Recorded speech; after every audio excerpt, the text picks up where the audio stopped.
Inspector schools Ampinagar.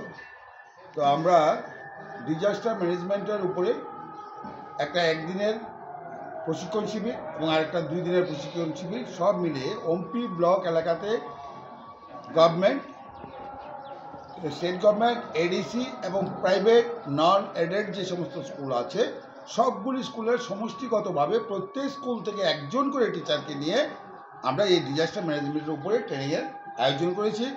এবং আমাদেরকে সহযোগিতা করার জন্য মাস্টার ট্রেনার হিসেবে অমরপুর থেকে 2 জন টিচার এসেছে মাস্টার ট্রেনার, এবং আমাদের লোকালও একজন মাস্টার ট্রেনার আছে।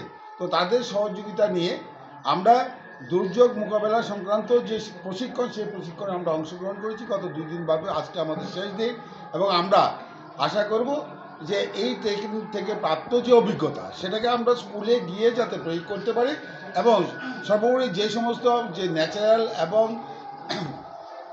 নর্মালি মানুষ দ্বারা সৃষ্ট কতগুলি সমস্যা আমাদের সামনে এসে হাজির হয়, যেগুলি আমাদের বলে আসে না, সেগুলি তৎক্ষণাৎ যাতে আমরা তার মোকাবেলা করতে পারি এবং সর্বোচ্চ কম যাতে ক্ষতি করে আমাদের, মানে সর্বোচ্চ কম ক্ষতি, সেইটার দিকে নজর রেখেই আমাদের এই প্রোগ্রামটা। এবং সেটা স্কুলে, সেটা আমরা বাড়ি করে অ্যাপ্লাই করতে পারি, যে কোনো জায়গাতে আমরা যাতে করতে পারি এবং আমাদের লাইফটা যাতে আরও সুন্দর হয়, ভবিষ্যতের প্রজন্ম যাতে আরও সুন্দরভাবে চলতে পারে, এই পৃথিবীতে আমরা বেঁচে থাকতে পারি, সেই আশা ও আকাঙ্ক্ষা লেখে আজকের এই ট্রেনিং প্রোগ্রামের সাফল্য কামনা করে আমি আমার আলোচনা এখানেই শেষ করছি। প্রত্যেকেই ধন্যবাদ, এবং বিশেষ করে সাংবাদিক বন্ধু যিনি আমাদের সামনে উপস্থিত, ওনাকেও বিশেষভাবে এই আমাদের সঙ্গে উপস্থিত থাকার জন্য বিশেষভাবে ধন্যবাদ জানাচ্ছি। নমস্কার সবাইকে। Thank you sir.